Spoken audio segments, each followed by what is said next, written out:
No matter what political reasons are given for war, the underlying reason is always economic. This line from A.J.P Taylor clearly describes the current scenario in Russia-Ukraine war. Wars are not just played out militarily but also economically. To wage economic warfare against one another, including tariffs, protectionist policies, hostile infrastructure initiatives, and sanctions.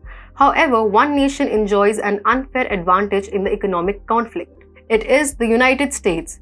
It is only the US that enjoys an edge due to its control of the US dollar. But using the dollar as a weapon is now going to backfire. Hello and welcome to TFI Global, the foreign affairs and geopolitical analysis arm of TFI Media Group. I'm your host Akanksha. Let us begin. As the US can't get enough of sanctioning other nations, the countries are now seeking to curb their dependence on the dollar.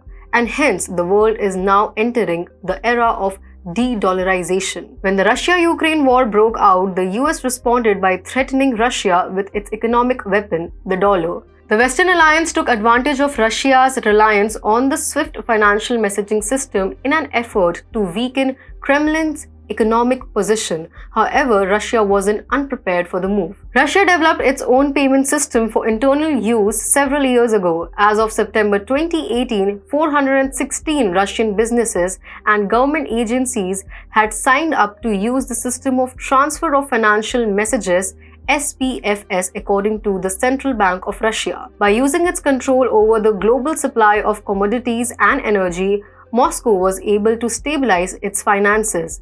It also put extra effort into developing a native financial communication system. The Russian financial messaging system SPFS, which is the country's own version of SWIFT, has extended an invitation to SCO member to join. And meanwhile, the Russian central bank rapidly reduced its holdings of US Treasury bonds. Russia sold off $47.4 billion of its $96.1 billion in US Treasury bond in the April 2018 alone, accounting for roughly half of its total US debt. In the latest move, Moscow is exploring ways to decouple its national currency trade from the dollar. Despite Russia's increased efforts to move international settlements to national currencies in response to sanctions from numerous countries, local currency cross-border trade exchange rates are still determined using the dollar.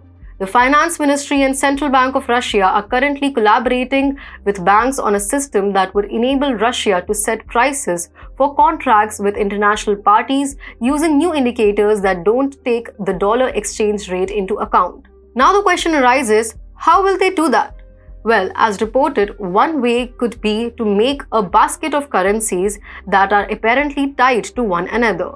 Another option is to create a new payment unit for international trade agreements, the value of which would be linked to precious metals and other commodities like gold.